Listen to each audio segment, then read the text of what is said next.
บសួរក៏ជាសួស្តីទៅកាន់ប្រិយមិត្តយើងទាំងអស់គ្នាសូមស្វាគមន៍ម្ដងទៀតមកកាន់អត្តកម្បាំងរាត្រីយប់នេះខ្ញុំនឹងនាំអ្នកទាំងអស់គ្នាទៅតាមដានសាច់រឿងថ្មីប៉ុន្តែមុននឹងចូលទៅដល់សាច់រឿងខ្ញុំសូមដូចជាសូមចាត់ចោះសូមមេត្តាពុកម៉ែបងប្អូនជួយចុច Subscribe ម្នាក់មួយឬក៏ comment ដូចជាមតិកែលម្អហើយខ្ញុំសង្ឃឹមថាពុកម៉ែបងប្អូនមិនចិត្តកំណាញ់នោះទេគ្រាន់តែ Subscribe មួយដើម្បីទទួលបាននៅវីដេអូថ្មីៗជាបន្តពីយើងខ្ញុំឥឡូវនេះដើម្បីកុំឲ្យខាតពេលវេលាយូរយើងនឹងចូលទៅតាមដានស្ដាប់ឬក៏លម្អិតនៅក្នុងសាច់រឿងមួយនេះទាំងអស់គ្នាយប់នេះខ្ញុំនឹងនាំប្រិយមិត្តទាំងអស់គ្នាទៅតាមដានសាច់រឿងមួយដែលបានកើតឡើងទៅលើមិត្តភ័ក្តិធ្លាប់តែរាប់អានគ្នាហើយមិនត្រឹមតែប៉ុណ្ណោះគឺជាអ្នកដែលនៅជាប់ផ្ទះគ្នាទៅទៀតហើយអ្នកទាំងពីរនាក់នេះគឺជាអ្នករស់ស៊ីដូចគ្នាប៉ុន្តែគ្រាន់តែថាការលក់ដូររបស់គាត់ហ្នឹងគឺស្តៀងគ្នាមុខតំណែងខ្លះទៅក៏ខុសគ្នាមុខតំណែងខ្លះទៅក៏ដូចគ្នាហើយរឿងរ៉ាវមួយនេះគឺពាក់ព័ន្ធទៅលើនឹងការដាក់ស្នេហ៍គឺដាក់ស្នេហ៍នេះគឺដាក់ស្នេហ៍យកប្តីតែម្ដងហើយប្តីនេះមិនមែនជាប្តីនៅឆ្ងាយទៀតគឺជាប្តីរបស់អ្នកជិតខាងនឹងឯងចង់ដឹងសាច់រឿងមួយនេះពិតជាព្រឺព្រួចឬក៏សាហាវប៉ុណ្ណានោះកុំភ្លេចតាមដានសាច់រឿងមួយនេះតាំងពីដើមមកដល់ចប់ហើយមុននឹងចូលទៅដល់សាច់រឿងខ្ញុំក៏សូមខន្តីអភ័យទោសទៅដល់ប្រិយមិត្តទាំងអស់គ្នាដែរដោយសារតែកំហុសខុសឆ្គងមួយចំនួនដែលបានកើតឡើងនៅក្នុងសាច់រឿងមួយនេះហើយ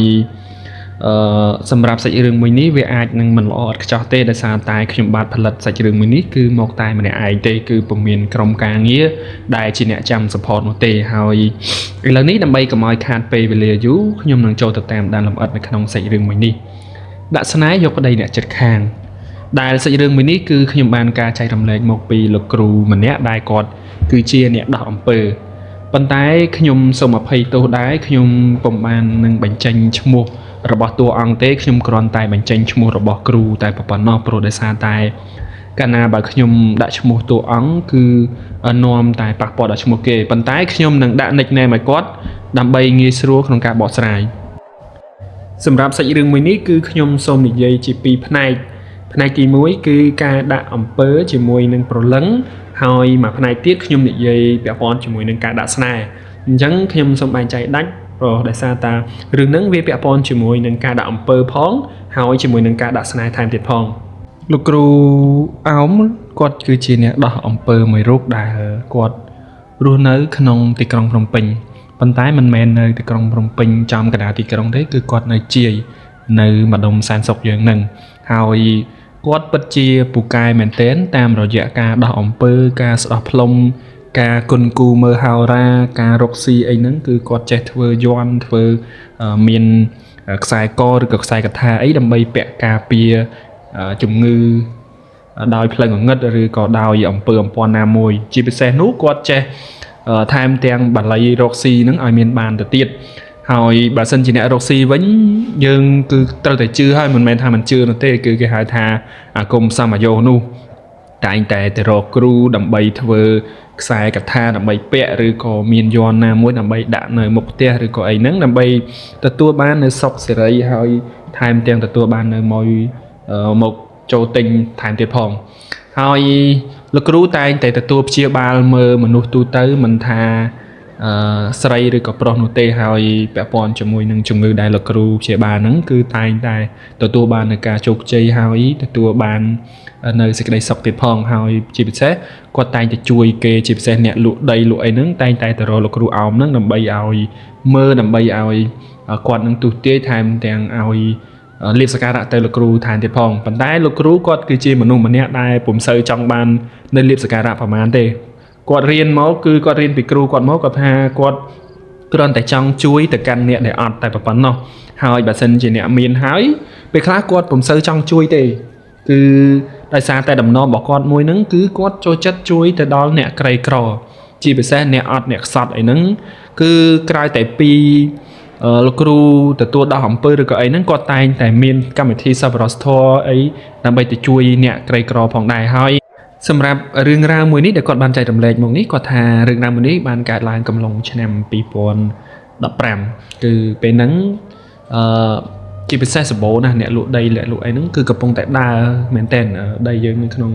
កំឡុងឆ្នាំ2015ហ្នឹងជាពិសេសដីឡូផ្ទះល្វែងអីហ្នឹងហើយលោកគ្រូគឺមានប្រជាប្រិយភាពមែនតើពាក់ព័ន្ធជាមួយនឹងការដោះអំពើហ្នឹងគឺជួនកាលគាត់ប្រាប់ថាអ្នកខ្លះនៅឯខេត្តនោះក៏ទូរស័ព្ទមកគាត់ដើម្បីឲ្យគាត់មើលរាសីដើម្បីឲ្យគាត់ជួយលក់ដីជួយអីដែរព្រោះដោយសារតែគឺមានអ្នកជឿហើយតែងតែទៅរកលោកគ្រូហ្នឹងគឺតែបានជោគជ័យទៀតផងរឿងមួយនេះគឺលោកគ្រូមានស្គាល់មនុស្សម្នាក់ដែលមនុស្សម្នាក់ហ្នឹងគឺជាអ្នកជិតស្និទ្ធជាមួយលោកគ្រូដែរអាចថាជាអ្នករាប់អានគ្នាអីចឹងទៅបងប្រុសម្នាក់ហ្នឹងគាត់មានឈ្មោះថា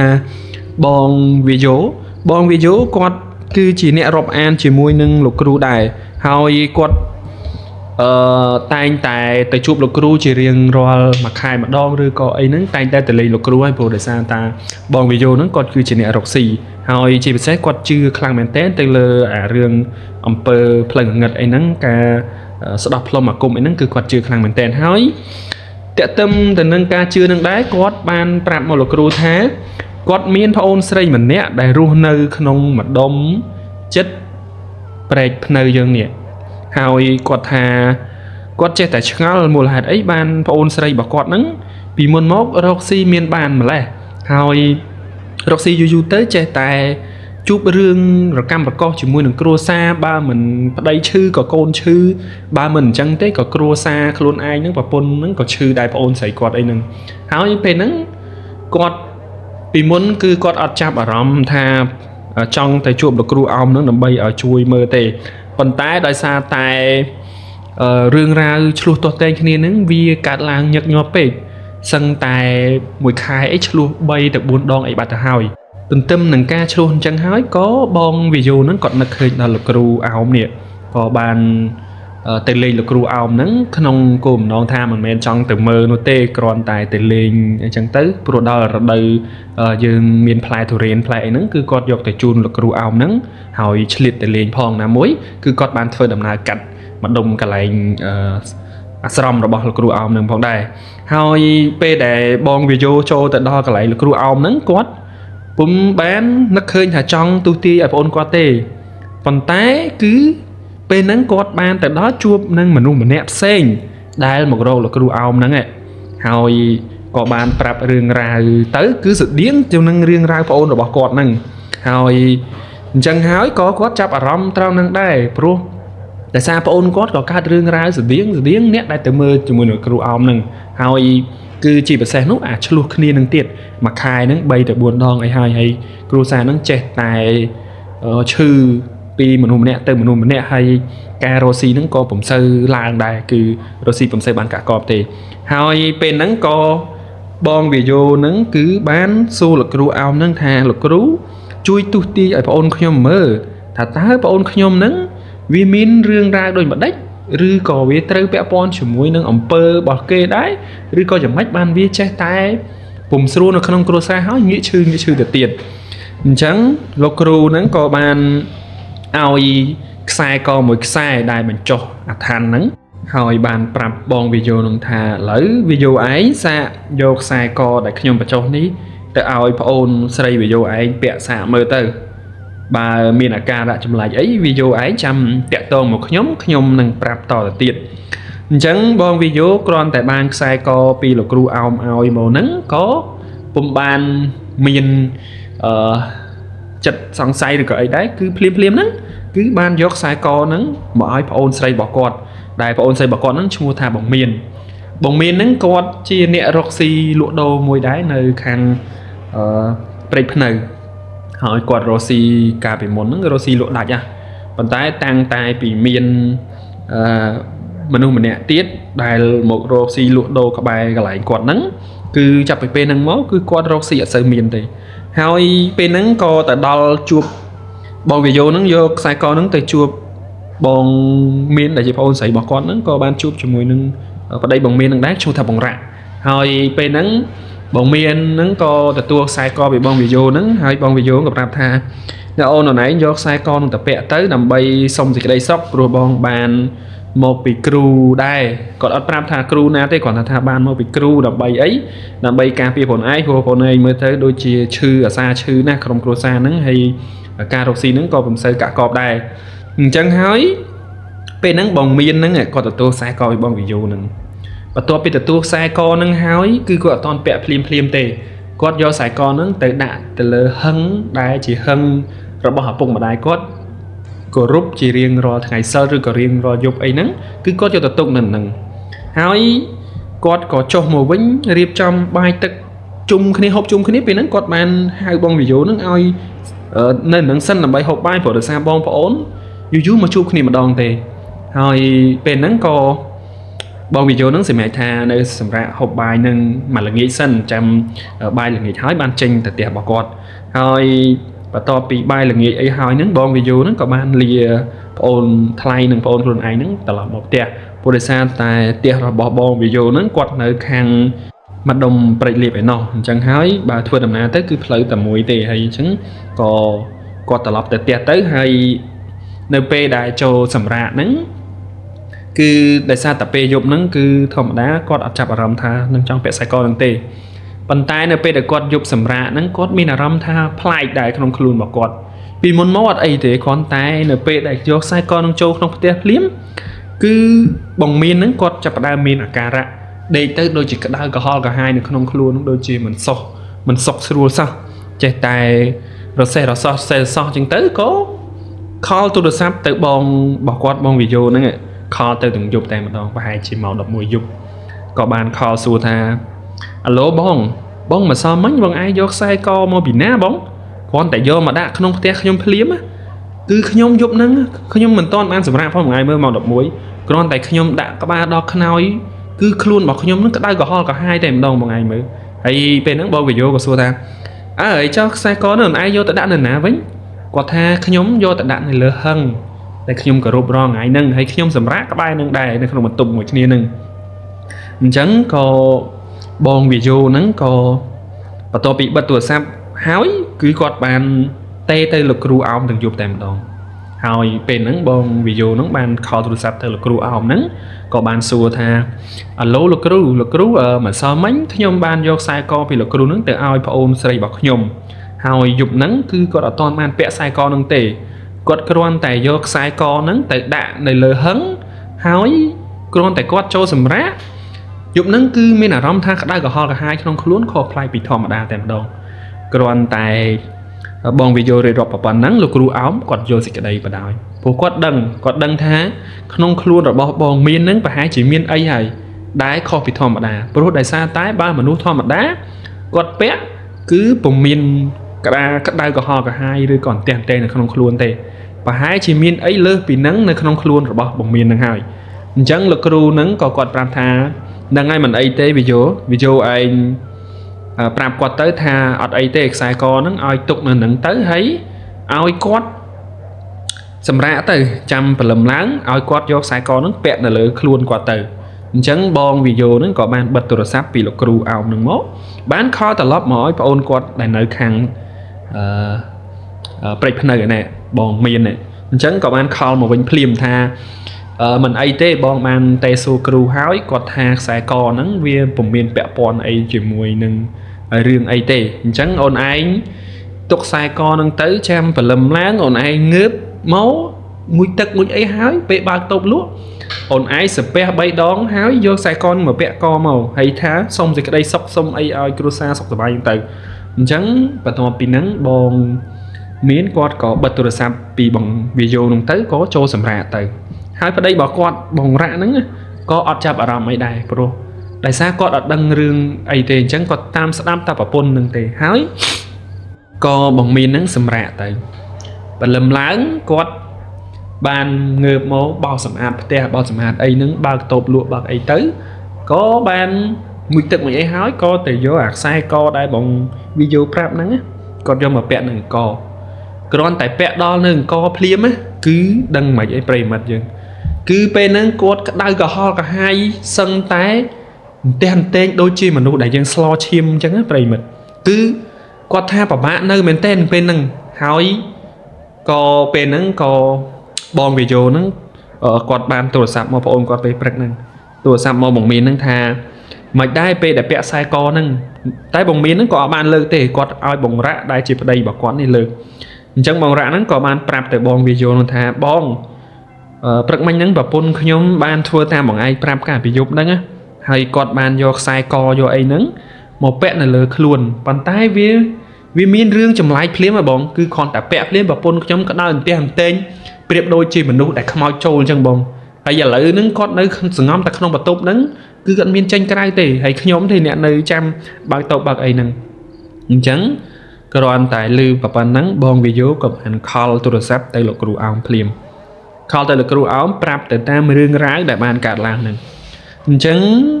ដោយសារតែចិត្តចង់ជួយលោកគ្រូអោមក៏បានធ្វើដំណើរពីសែនសុខមកព្រែកភ្នៅដើម្បីមកជួប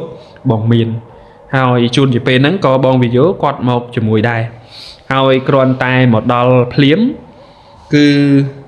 លោកគ្រូអោមគាត់បានបើកទ្វារបន្ទប់ហើយឲ្យហៅបងមានហ្នឹងចេញមកខាងក្រៅគឺលោកគ្រូអោមពេលហ្នឹងគឺគាត់យកសេចក្តីយកសាច់ការតែម្ដងគ្រាន់តែគាត់ចូលមកដល់គាត់ថានៅក្នុងផ្ទះនេះមានវិញ្ញាណចម្លែកមានអាការៈខុសប្លែកពីធម្មតាហើយព្រោះចំហាយដែលគាត់ដឹងហ្នឹងគឺថាប្រហែលជាមានព្រីបិសាចឬក៏មានខ្មោចណាមួយនៅឃុំក្រុងនឹងហើយបើមិនអញ្ចឹងទេប្រហែលជាសៃមានហ្នឹងគឺត្រូវអំពើរបស់គេហើយដោយតែការគិតរបស់លោកគ្រូអោមមែនគ្រាន់តែបងមានហ្នឹងឃើញលោកគ្រូអោមនឹងភ្លាម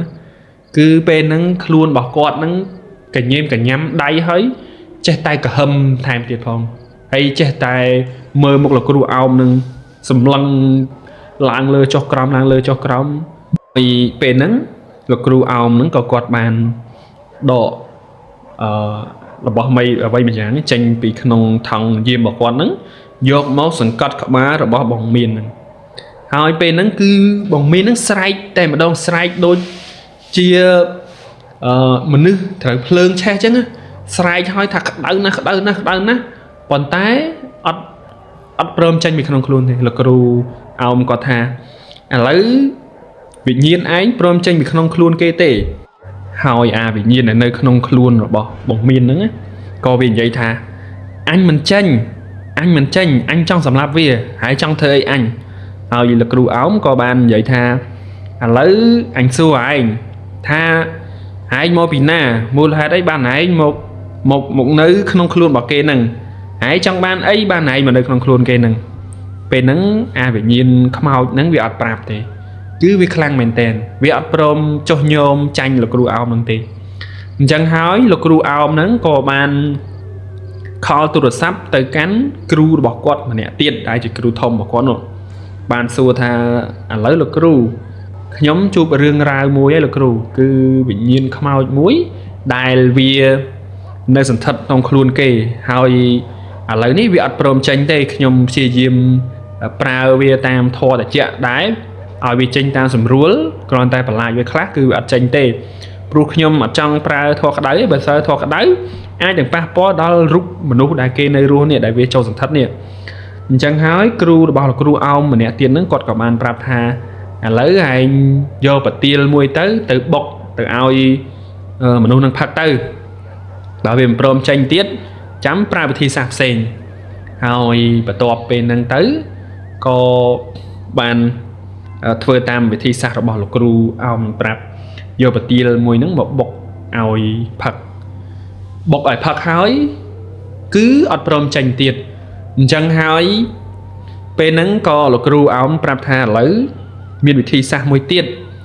គឺមានតែយកមនុស្សហ្នឹងមកកន្លែងខ្ញុំទេព្រោះបើសិនជាខ្ញុំទៅនៅក្នុងខ្លាចចាញ់បារមីគេស្រួលមិនស្រួលចេញពីខ្លួនគេហ្នឹងមកចូលខ្លួនខ្ញុំហើយអញ្ចឹងគាត់ក៏ប្រាប់បែបហ្នឹងក៏ឲ្យបងវីយ៉ូហ្នឹងជាមួយនឹងបងរ៉ាក់ហ្នឹងយកបងមានហ្នឹងមកអាស្រមរបស់គាត់បន្ទាប់ពីយកមកដល់អាស្រមរបស់គាត់ហ្នឹងគឺមកដល់ខ្មោចហ្នឹងគឺមានអាការៈមួយគឺប្លែកចម្លែកគឺខ្លាចតែម្ដងព្រោះដោយសារតែនៅអាស្រមរបស់លោកគ្រូអោមហ្នឹងគាត់មានរូបសំណាក់ផ្សេងចឹងទៅវាទៅដល់វាចាញ់បារមីរបស់គ្រូអោមហ្នឹងប៉ុន្តែអាពេលនៅផ្ទះរបស់បងមានហ្នឹង cứ bị prom tranh thế cứ việc vì nhiên vì nó khang mền tên hỏi vì prom tranh tiền lấy cứ từ đó cả lại theo là kêu ao mày kêu ao nó ban xua từ căn vì nhiên không ai tha lấy lại prom tranh vì không luôn cây ớt vì nhiên không ai nhưng việc hà nhưng mình prom tranh tê hay của lấy vì vậy slow với nhá vì nhiên không ai những cứ p vì nơi te bóng miên nó cứ vì prom vậy slow tê còn tái nó p đại vì từ đó cả lại là kêu ao nữa tức vì prom vậy slow hai bên nó là kêu ao cứ đâu có đáp vía ban một rồi hai mình tha vía ở hiên to đây cho mùi là kêu ao tiệt tê bên nó là kêu ao của ban xua từ căn vì nhiên nè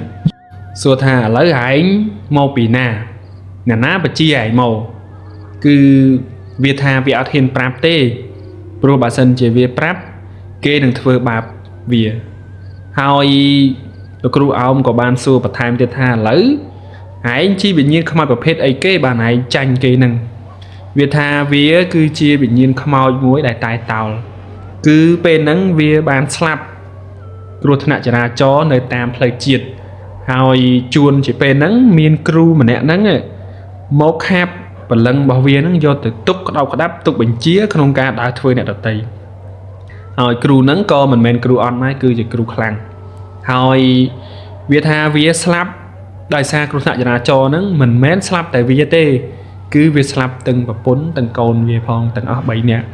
ហើយគ្រូម្នាក់ហ្នឹងបានខាប់បលឹងវាហ្នឹងយកមកទុកតាំងតែពីគ្រោះថ្នាក់ចរាចរណ៍មកម្លេះហើយគ្រូម្នាក់ហ្នឹងប្រាប់ថាបើវាអត់ដើរធ្វើគេទេគឺគ្រូម្នាក់ហ្នឹងនឹងធ្វើបាបប្រពន្ធកូនវាអញ្ចឹងហើយវាថាវាក៏មិនចង់មកធ្វើបាបមនុស្សនេះដែរដោយសារតែមនុស្សនេះគឺជាមនុស្សម្នាក់ដែល slow boat ហើយមួយទៀតនោះគឺមិនចេះរករឿងអ្នកដតីទេហើយពេលហ្នឹងលោកគ្រូហ្នឹងក៏បានសួរទៀតថាចោះពេលឯងមកចូលខ្លួនគេហ្នឹងជំនាញផ្ទះហ្នឹងមានបានខាត់អត់វាថាជំនាញផ្ទះហ្នឹងខាត់មិនឈ្នះទេដោយសារតែ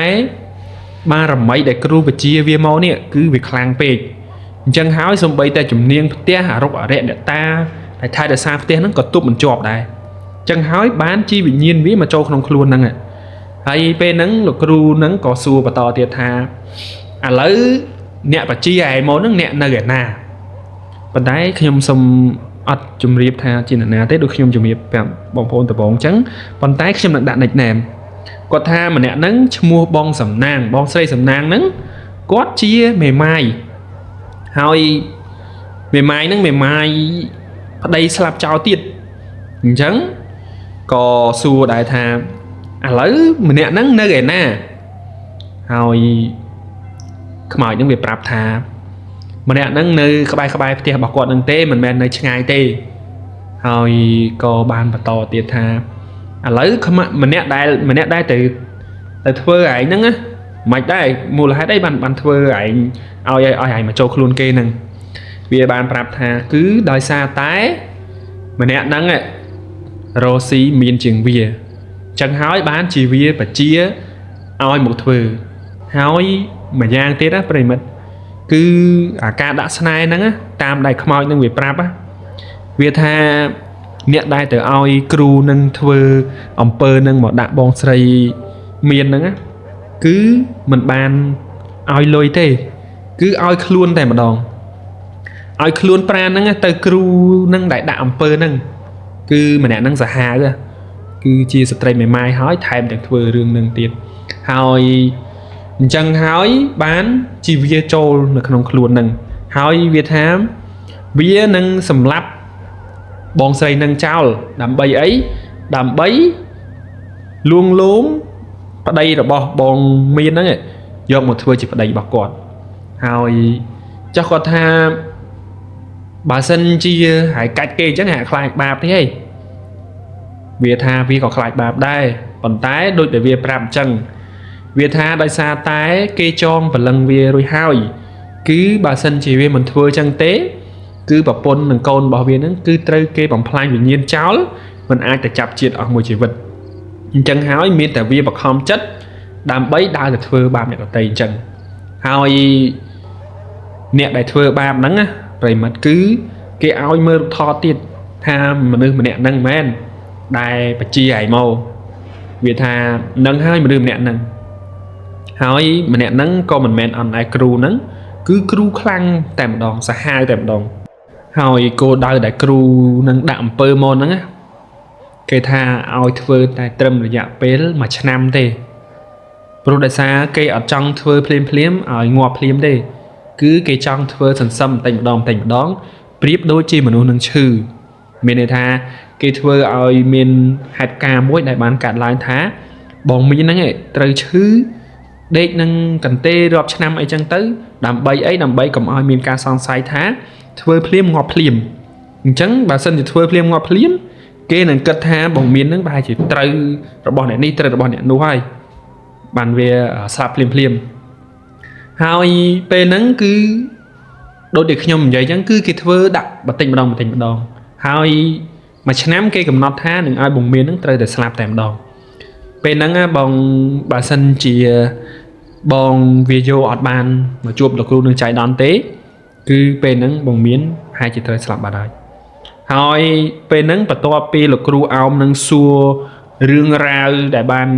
កើតឡើងរៀបរាប់ទាំងប្រពន្ធម៉ានហ្នឹងមកក៏បាននិយាយថាចុះហែងមិនតែចាប់ជាតិហែងមិនរើបំរាស់ពីគ្រូនឹងទៅវាថាខ្ញុំរើបំរាស់ចេះតែបានហើយបើខ្ញុំរើបំរាស់តែម្នាក់ឯងចុះប្រពន្ធកូនខ្ញុំរើបំរាស់មិនរួចអញ្ចឹងពេលហ្នឹងក៏លោកគ្រូអោមហ្នឹងបានធ្វើពិធីខាបព្រលឹងខ្មោចហ្នឹងចេញពីក្នុងខ្លួនរបស់បងមានហ្នឹងមកប៉ុន្តែវិញ្ញាណហ្នឹងគឺអត់ទាន់បានទៅណាទេគឺលោកគ្រូអោមហ្នឹងទុកនៅកន្លែងរបស់គាត់ហ្នឹងសិនចាំសួរចម្លើយតទៀតហើយពេលហ្នឹងលោកគ្រូអោមហ្នឹងក៏បានប្រាប់ថាឥឡូវឯងចេញពីក្នុងខ្លួនគេហ្នឹងសិនមកឯងនៅជាមួយអញចាំអញជួយឯងទៅរំដោះប្រពន្ធកូនឯងនោះឲ្យត្រឡប់មកវិញប៉ុន្តែឯងត្រូវតែស្ដាប់តាមអញអញ្ចឹងអាវិញ្ញាណខ្មោចហ្នឹងក៏វាប្រាប់ថានឹងហើយមិនអីទេខ្ញុំនឹងស្ដាប់តាមលោកគ្រូហើយពេលហ្នឹងក៏គេរៀបចំ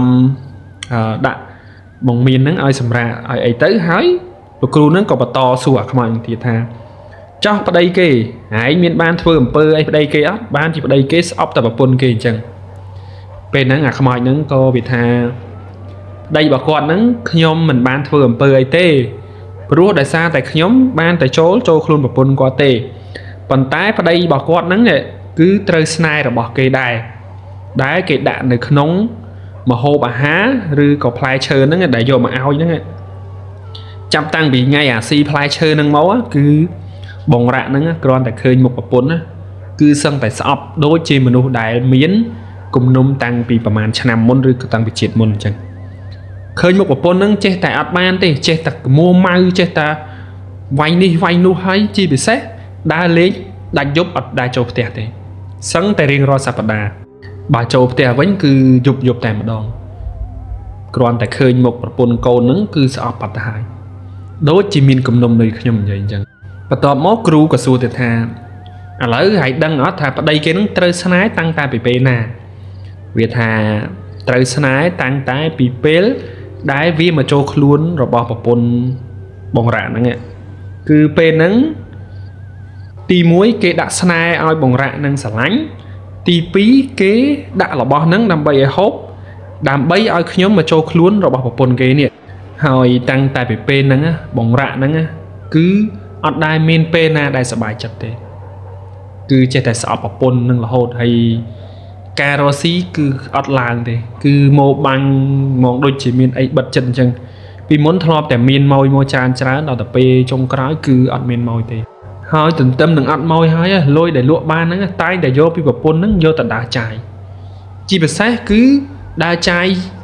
ដាច់យប់ចំការមកជាមួយអ្នកចិត្តខាងហ្នឹងហើយអ្នកចិត្តខាងហ្នឹងវាថាគឺវាចង់បានប្តីហ្នឹងអញ្ចឹងហើយបានជាវាធ្វើគ្រប់វិធីសាស្ត្រដើម្បីទៅយកប្តីគេហ្នឹងហើយអ្នកចិត្តខាងហ្នឹងក៏មិនមែនជាអ្នកឆ្ងាយដែរគឺជាអ្នកជាប់ផ្ទះនឹងឯងពេលហ្នឹងវាសារភាពអស់ហើយព្រោះដោយសារវាថាវាទៅណាបកពំរួយដែរវាថាអ្នកចិត្តខាងនឹងឯងគឺដាក់ស្នេហ៍ចង់បានប្តីរបស់គេហ្នឹងហើយអ្នកចិត្តខាងហ្នឹងគឺជាបងសំណាងដោយដែលខ្ញុំបានប្រាប់ពីខាងដើមអញ្ចឹងគឺបងសំណាងហ្នឹងគាត់គឺជាស្ត្រីមេម៉ាយ ហើយគាត់ថាគាត់ស្រឡាញ់បងរ៉ាហ្នឹងតាំងតែពីពេលដែលគាត់អត់ពីប្តីរបស់គាត់មកដូចជាមានអ្វីដែលនាំចិត្តគាត់ហ្នឹងឲ្យស្រឡាញ់បងរ៉ាហ្នឹងជាប់ជំពាក់តែម្ដងប៉ុន្តែគ្រាន់តែគាត់ថាអត់ដឹងថាយកដោយវិធីសាស្ត្រណាទេអញ្ចឹងហើយទើបបានជាគាត់យកដោយវិធីសាស្ត្រដាក់ស្នេហ៍ហ្នឹងទៅហើយឥឡូវយើងត្រឡប់ទៅកាន់បងមានម្ដងបងមានពេលហ្នឹងគ្រាន់តែបានវិញ្ញាណខ្មោចហ្នឹងចេញពីខ្លួនណាគឺគាត់បានសន្លប់ស្ដុកស្ដឹងនៅកន្លែងរបស់លោកគ្រូអោមហ្នឹងហើយលោកគ្រូអោមហ្នឹងក៏បានឲ្យគាត់ផឹកថ្នាំផឹកអីប្រទាលហ្នឹងទៅហើយក៏ឲ្យសម្រាប់នៅនឹងសិនព្រោះថាអត់តន់ឲ្យយកមកផ្ទះទេបើយកមកផ្ទះអាចនឹងខ្លាំងទៅជាងនឹងទៅទៀតព្រោះដោយសារតែអាគ្រូហ្នឹងវាដឹងថាវិញ្ញាណខ្មោចដែលចូលខ្លួនបងមានហ្នឹងគឺបានចេញបាត់ហើយអញ្ចឹងហើយវាអត់ព្រមឈប់ទេវានឹងប្រើវិញ្ញាណថ្មីមួយទៀតដើម្បីឲ្យមកចូលខ្លួនរបស់បងមានហ្នឹងហើយអាវិញ្ញាណហ្នឹងគឺអាក្រក់ជាងអាវិញ្ញាណខ្មោចហ្នឹងទៀតអញ្ចឹងគ្រូហ្នឹងដឹងក៏ឲ្យបងមានហ្នឹងស្នាក់នៅនឹងសិនទៅបន្ទាប់មកក៏បានសួរអាវិញ្ញាណខ្មោចហ្នឹងឥឡូវឯងអញនឹងបញ្ជាឯងទៅវិញត្រឡប់ទៅវិញដើម្បីឲ្យទៅធ្វើបាបអាគ្រូនឹងម្ដងហើយពេលហ្នឹងលោកគ្រូអោមក៏បានខលទូរស័ព្ទទៅកាន់គ្រូរបស់គាត់បន្តទៀតដើម្បីសួរថាឥឡូវវិញ្ញាណហ្នឹងវាបានចេញពីក្នុងខ្លួននឹងហើយលោកគ្រូឥឡូវប៉ុន្តែវាមានជាប់វិញ្ញាណមួយទៀតដោយសារតែគ្រូម្នាក់ផ្សេងហ្នឹងគឺបានឃុំក្រងកូនប្រពន្ធវានឹងបាត់ហើយអត់បានទៅចាប់ជាតិទេហើយឥឡូវវិញ្ញាណវាខ្ញុំជួយបានម្នាក់ហើយអញ្ចឹងលោកគ្រូហ្នឹងក៏បានប្រាប់ពីវិធីសាស្ត្រដែលជួយវិញ្ញាណនឹងមកវិញប៉ុន្តែខ្ញុំអត់ច្បាស់ថាវិធីសាស្ត្រអីទេដោយសារតែលោកគ្រូហ្នឹងគាត់អត់បានប្រាប់ខ្ញុំថាដោយវិធីណាទេគាត់គ្រាន់តែដឹងថាគាត់គ្រាន់តែប្រាប់ខ្ញុំថាមានវិធីសាស្ត្រមួយយ៉ាងដើម្បីជួយយកអាព្រលឹងហ្នឹងដើម្បីចេញមកវិញអញ្ចឹងគាត់ក៏អត់បានប្រាប់ខ្ញុំថាធ្វើម៉េចដែរអញ្ចឹងខ្ញុំក៏និយាយទៅតាមអីដែលគាត់ប្រាប់ហ្នឹងទៅគឺគាត់ថាគាត់បានជួយវិញ្ញាណនឹងមកវិញប៉ុន្តែគ្រាន់តែថាប្រើអាវិញ្ញាណខ្មោចហ្នឹងឲ្យត្រឡប់ទៅវិញបន្ទាប់ពីបានប្រើអាវិញ្ញាណនឹងត្រឡប់ទៅវិញក៏ស្អែកឡើងលោកគ្រូអោមហ្នឹងបានអញ្ជើញលោកគ្រូគាត់ដែលជាគ្រូធំហ្នឹងមកកាន់អាស្រមរបស់គាត់ដើម្បីធ្វើពិធីរំដោះប្រលឹងខ្មោចទាំង3ហ្នឹងឲ្យវាមានសេរីភាពវិញបន្ទាប់ពីធ្វើកម្មវិធីរំដោះហ្នឹងគឺលោកគ្រូអោមប្រាប់ថាមួយយប់មួយថ្ងៃបានឈ្នះលោកគ្រូហ្នឹងដោយសារតែគ្រូហ្នឹងគឺខ្លាំងពេក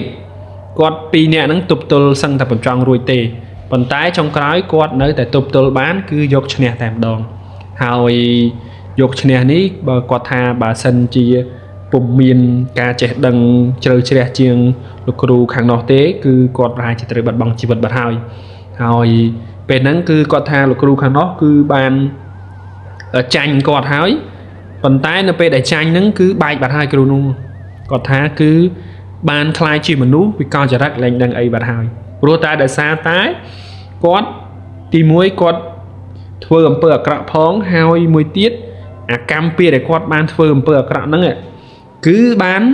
ធ្លាក់ទៅលើខ្លួនគាត់វិញយើងដឹងហើយថាទោះបីជាចេះមុនអាគមយ៉ាងណាក៏ដោយប៉ុន្តែសច្ចភាពភាពទៀងត្រង់ភាពល្អវានៅតែឈ្នះអំពើអាក្រក់អញ្ចឹងហើយបានជាគ្រូអោមជាមួយនឹងគ្រូរបស់គាត់ម្នាក់ទៀតហ្នឹងយកឈ្នះលោកគ្រូម្នាក់ដែលដាក់អំពើគេហ្នឹងបានហើយគឺគ្រូម្នាក់ហ្នឹងគឺត្រូវបានឈួតបាត់ហើយអញ្ចឹងអាវិញ្ញាណខ្មោចទាំង3ហ្នឹងក៏បានត្រូវរំដោះមកវិញបន្ទាប់ពីរំដោះមកវិញហើយក៏លោកគ្រូអោមហ្នឹងមានគាត់ថាមានសិលវិធីអីរបស់គាត់ទេគាត់អត់ប្រាប់ខ្ញុំដែរគាត់ថាមានសិលវិធីហ្នឹងគឺបានរំដោះព្រលឹងហ្នឹងមកឲ្យព្រលឹងហ្នឹងទៅចាប់ជាតិវិញទៅហើយឥឡូវយើងបកមកខាងនេះវិញបកមកបងមានជាមួយនឹងបងរ៉ាក់ដែលជាគ្រួសារនៃអ្នកជនរងគ្រោះនេះអញ្ចឹងពេលហ្នឹងបងមានក៏បាន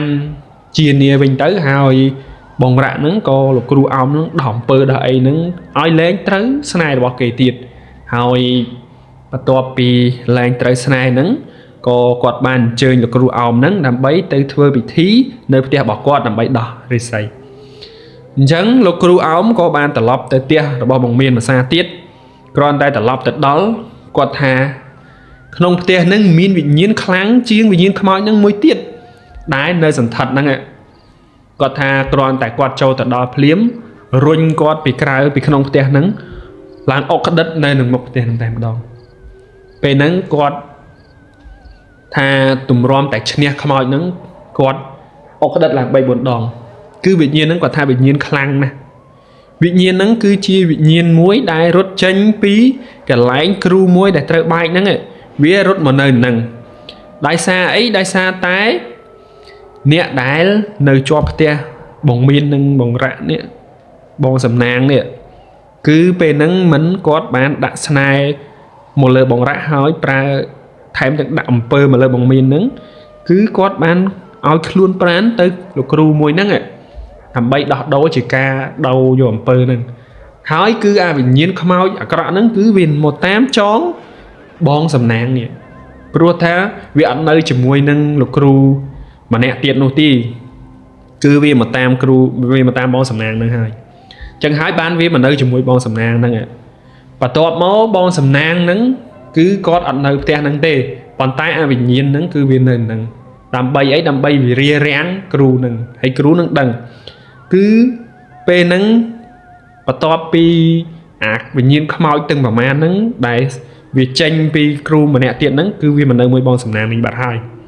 ព្រោះបងសំណាងហ្នឹងធ្លាប់ដេកធ្លាប់អីជាមួយនឹងគ្រូហ្នឹងទៅហើយពេលហ្នឹងលោកគ្រូអោមហ្នឹងបានធ្វើពិធីរំដោះគ្រោះទៅដល់ផ្ទះបងមាននិងបងរ៉ាក់ហ្នឹងគាត់ថាផ្ទះហ្នឹងគឺបើយើងនិយាយតាមផ្លូវងឹតគាត់ថាគឺស្លុងបាត់ហើយហ្នឹងសោតបាត់ហើយហ្នឹងគឺនរណាមកទិញក៏គេមើលពុំឃើញដែរគេមិនចង់ទិញទេគឺសំបីតែអ្នកដើរកាត់មកជួនកាលហៅក៏មិនចង់មើលមុខដែរដោយសារអីដោយសារអាផ្លូវក្នុងហ្នឹងវាបាំងបិទអស់ហើយអត់ឲ្យមាននរណាគេចូលមកទេហើយបន្ទាប់ពីធ្វើពិធីធ្វើអីហ្នឹងទៅលោកគ្រូហ្នឹងក៏បានរំដោះរំអីហើយក៏លោកគ្រូហ្នឹងឲ្យខ្សែកម្នាក់មួយខ្សែទៅកាន់បងមានហើយនឹងបងរ៉ាក់អញ្ចឹងបន្ទាប់ពីហ្នឹងលោកគ្រូថាក៏មិនចាប់ដែរព្រោះដោយសារអាវិញ្ញាណអាក្រក់ទាំងប្រមាណហ្នឹងមកចូលខ្លួនបងសំណាងហ្នឹងអស់បាត់ទៅហើយអញ្ចឹងបងសំណាងហ្នឹងគឺត្រូវស្នងពីអាគ្រូមុនហ្នឹងហើយព្រោះដោយសារតែបងសំណាងហ្នឹងមានចំណងមេត្រីភាពជាមួយនឹងអាគ្រូហ្នឹងអញ្ចឹងអាព្រាយបិសាចអាខ្មោចហ្នឹងគឺវាមកតាមអ្នកដែលមានចំណងមួយគ្នាហ្នឹងមកនៅហ្នឹងអញ្ចឹងក៏លោកគ្រូហ្នឹងត្រឡប់ទៅវិញប៉ុន្តែគ្រាន់តែផ្ទះរបស់បងរ៉ាក់នឹងបងមានហ្នឹងលោកគ្រូថាអំពើហ្នឹងគឺបានដោះហើយវិញ្ញាណទាំងប្រមាណហ្នឹងក៏លែងនៅក្នុងហ្នឹងទៀតដែរហើយយើងបែរសាច់រឿងមកបងសំណាងវិញដែលជាអ្នកទទួលស្នងអាវិញ្ញាណទាំងប្រមាណពីលោកគ្រូដែលគាត់បានជួលនោះអញ្ចឹងគឺវិញ្ញាណទាំងអស់ហ្នឹងគឺវាមកឃុំក្រងខ្លួនបងសំណាងហើយចាប់តាំងពីពេលហ្នឹងបងសំណាងហ្នឹងក៏ចេះមុនអាគមទេដែរហើយយើងដឹងហើយថាកាលមុនគាត់អត់ចេះមុនអាគមផងគាត់ដាក់ស្នេហ៍យកប្តីបងមានប៉ុណ្្នឹងហើយចោះទម្រាំតែឥឡូវគាត់ចេះមុនអាគមស្រាប់ទៀតរឿងអីដែលគាត់មិនដាក់ស្នេហ៍ដែលគាត់មិនធ្វើអំពើមកលើបងមានហ្នឹងដើម្បីយកប្តីពេលហ្នឹងគឺបងមានហ្នឹងគាត់ចាប់ផ្ដើមឈឺមួយសារទៀតគឺភ្លាមតែម្ដងរំលងបានតែមួយថ្ងៃបន្ទាប់ពីថ្ងៃម្ដងគ្រោះហ្នឹងទេគឺគាត់ចាប់ផ្ដើមឈឺហើយប្តីរបស់គាត់បងរ៉ាក់ហ្នឹងគឺចាប់ផ្ដើមស្អប់ប្រពន្ធមួយសារទៀតហើយពេលហ្នឹងគឺស្អប់លើលើកមុនទៀតហើយចេះតែក្តៅក្រហាយគឺយប់ឡើងអត់ដេកនៅផ្ទះខ្លួនឯងទេមកដេកផ្ទះបងសំណាងហ្នឹងហើយពេលហ្នឹងប្រពន្ធសួរថាចេះតែមិនបានតែដេកផ្ទះគេផ្ទះខ្លួនឯងមានមិនក៏មិនដេកក៏អត់និយាយជាមួយប្រពន្ធដែរគ្រាន់តែកហឹមដាក់ប្រពន្ធហើយនិយាយថាកុំចេះអញក៏តែដេកនៅក្នុងសិនទេតែយប់បន្តិចអញមកវិញហើយអញ្ចឹងក៏តែដេកនៅផ្ទះបងសំណាងហ្នឹងទៅហើយយើងដឹងហើយថាមនុស្សដែលជាមនុស្សស្រីហ៊ានទៅជួគ្រូដាក់អំពើឲ្យខ្លួនប្រាណហើយនៅពេលដែលបានប្តីគេទៅប្រពន្ធហ្នឹងហើយយើងសួរថារឿងអីដែលមិនលបួងប្តីគេដែលមិនធ្វើអំពើអាក្រក់តទៅទៀតអញ្ចឹងពេលហ្នឹងគឺគាត់បានយកបងរ៉ាក់ហ្នឹងទៅដេកនៅផ្ទះគាត់ហើយបលឹមឡើងបងរ៉ាក់ហ្នឹងក៏បានត្រឡប់មកវិញគាត់ទៅត្រឡប់មកដល់ផ្ទះហ្នឹងគាត់តែឃើញប្រពន្ធហ្នឹងគឺមុខកម្ៅបាត់ទៅហើយមុខកម្ៅហើយប្រពន្ធហ្នឹងក៏មិនសូវស្រួលខ្លួនទៀតបន្ទាប់មកបលឹមឡើងគាត់មកដល់ផ្ទះគាត់គ្រាន់តែមួយទឹកមួយអីជូនកូនទៅសាលាគាត់ទៅធ្វើការបាត់ទៅហើយគ្រាន់តែមកដល់ផ្ទះវិញហ្នឹងហូបបាយហូបអីហើយ គាត់តែឃើញមុខប្រពន្ធហ្នឹងចាប់ផ្ដើមស្អប់បណ្ដោយប្រៀបថាគេធ្វើឲ្យស្អប់ហ្មងស្នេហ៍ហ្នឹងហើយ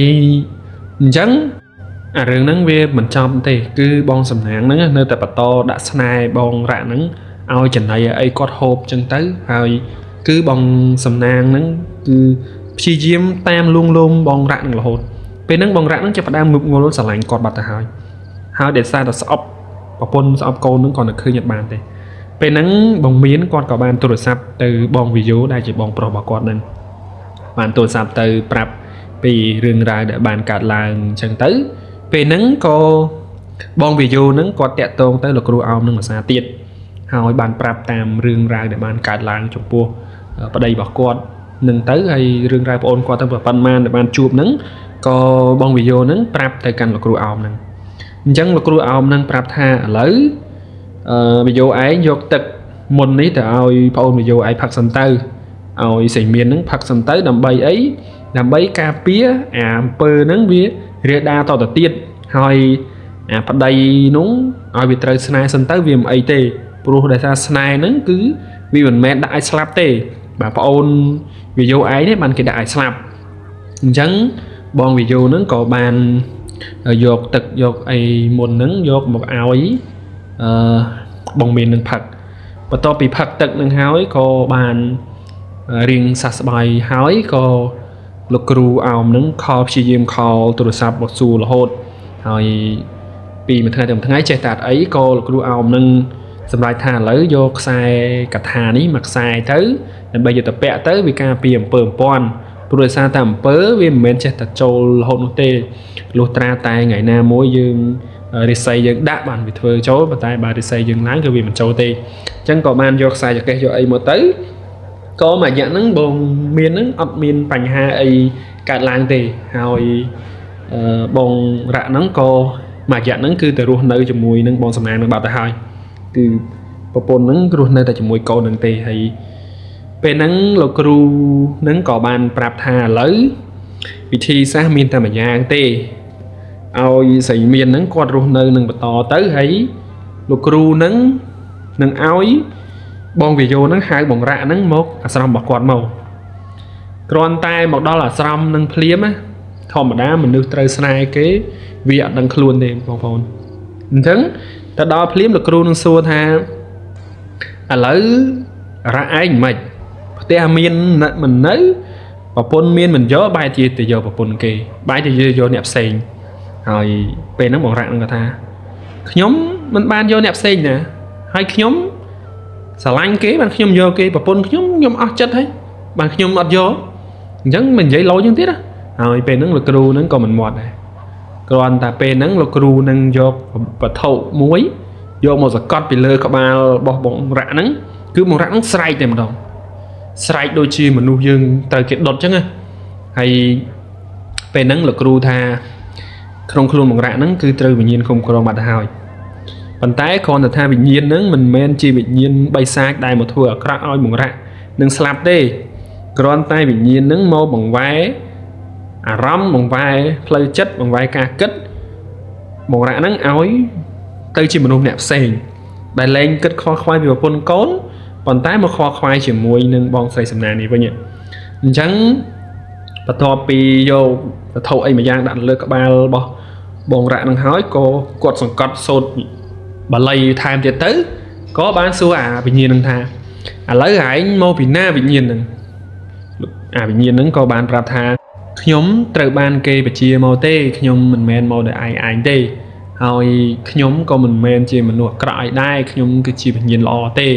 ប៉ុន្តែគ្រាន់តែថាខ្ញុំនឹងត្រូវបានគេឃុំគ្រងវិញ្ញាណរបស់ខ្ញុំហើយខ្ញុំនៅក្នុងខ្លួនរបស់គេហ្នឹងខ្ញុំមិនមែនធ្វើអំពើអាក្រក់ដាក់គេទេខ្ញុំគ្រាន់តែបង្វែរចិត្តបង្វែរអារម្មណ៍បង្វែរការគិតគេទេអញ្ចឹងហើយក៏លោកគ្រូនឹងបានជួយបងរ៉ាក់នឹងអាចារ្យទៀតបានដកវិញ្ញាណនឹងចេញពីក្នុងខ្លួនបងរ៉ាក់ទៅគ្រាន់តែដកវិញ្ញាណចេញភ្លាមបងរ៉ាក់នឹងគឺដូចជាមនុស្សម្នាក់ផ្សេងទៀតអញ្ចឹងគឺពេលហ្នឹងការគិតរបស់គាត់ចាប់ផ្ដើមនឹកដល់ប្រពន្ធកូនតែម្ដងគឺអាពេលមុនវិញ្ញាណនឹងនៅក្នុងខ្លួនណាគឺអត់គិតទេគ្រាន់តែដកវិញ្ញាណនឹងចេញភ្លាមគឺដូចជាគិតដល់ប្រពន្ធកូនភ្លាមអញ្ចឹងហើយគាត់ក៏បានជានាទៅប៉ុន្តែលោកគ្រូអោមប្រាប់ថា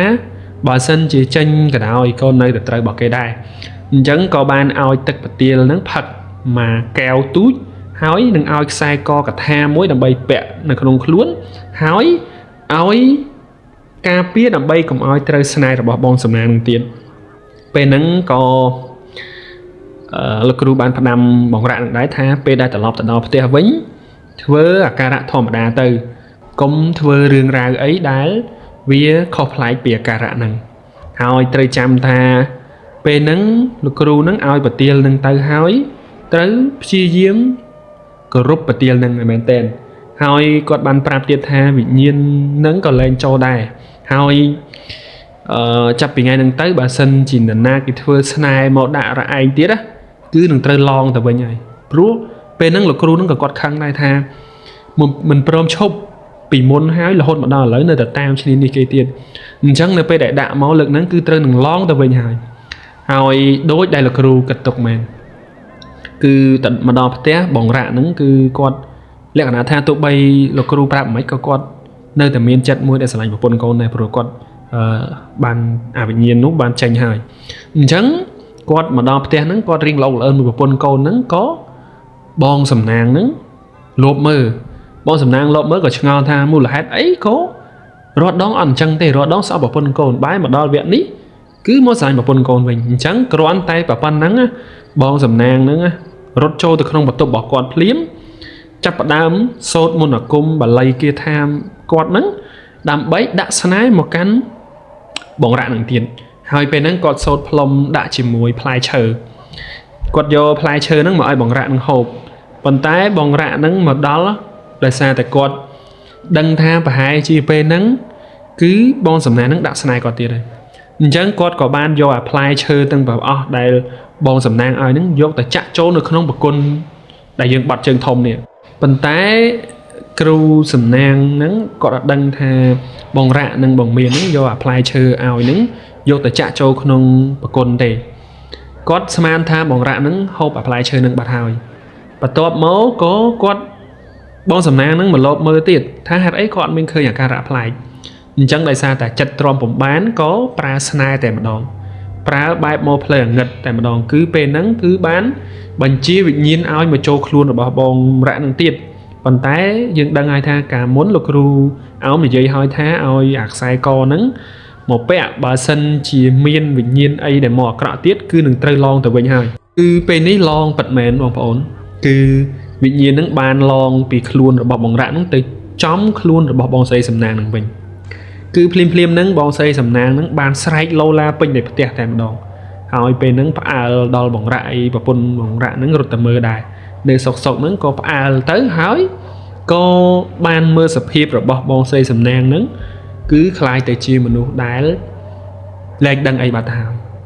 ពេលហ្នឹងសក់ឡើងសំពងហើយប្រែคล้ายទៅជាមនុស្សដែលលីលើលែងដឹងអីហើយព្រោះដោយសារអីដោយសារគាត់ទើបតែមានវិញ្ញាណចូលនៅក្នុងខ្លួនគាត់ថ្មីហើយអាវិញ្ញាណអាក្រក់ហ្នឹងទៅមិនចូលមកទេ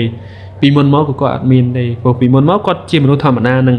អញ្ចឹងកាលណាគាត់អត់មានអាការគ្រប់គ្រងវិញ្ញាណហ្នឹងបានគឺវិញ្ញាណហ្នឹងនឹងមកធ្វើបាបគាត់វិញហើយអញ្ចឹងហើយទើបធ្វើឲ្យគាត់ហ្នឹងคล้ายទៅជាមនុស្សវិកលចរិតវិញហើយសាច់រឿងមួយនេះក៏បានមកដល់ទីបញ្ចប់ដែរដោយសារតែយើងដឹងហើយថារឿងរ៉ាវមួយនេះពិតជាគួរឲ្យសាហាវមែនទែនគឺមូលហេតុគ្រាន់តែចង់បានប្តីគេចង់លក់ដាច់ជាងគេចង់រស់ស៊ីមានជាងគេមកធ្វើអំពើអាក្រក់មិនគិតថាអំពើនោះយ៉ាងម៉េចទេឲ្យតែបានលុះរហូតដល់អស់ខ្លួនប្រាណក៏យើងចង់បានអាសេចក្តីមានបានហ្នឹងអញ្ចឹងហើយបានគេនិយាយថាភាពលោភលន់ធ្វើឲ្យយើងវិនាសពិតមែនដូចជាបងស្រីសំណាងហ្នឹងអញ្ចឹងគឺគាត់លោភលន់ពេកទៅចុងក្រោយប្រែคล้ายខ្លួនគាត់ទៅជាមនុស្សវិកលចរិតហើយចាប់តាំងពីពេលហ្នឹងមកក៏បងស្រីសំណាងហ្នឹងគាត់คล้ายជាមនុស្សវិកលចរិតទៅហើយបងរ៉ាក់និងបងមានហ្នឹងក៏បានរកស៊ីតាមធម្មតាទៅក៏លែងមានជំងឺលែងមានអីតទៅទៀតហើយសាច់រឿងមួយនេះក៏បានមកដល់ទីបញ្ចប់ដែរចង់សួរប្រិយមិត្តវិញថាសាច់រឿងមួយនេះយ៉ាងម៉េចដែរបើសិនជាប្រិយមិត្តមានការមតិយោបល់ក្នុងការ recommend ឬក៏ជាមតិកែលម្អអីអាច comment នៅខាងក្រោមវីដេអូនេះបានជាចុងក្រោយពីខ្ញុំបានអាកមារីត្រីសូមអរគុណសូមជម្រាបលា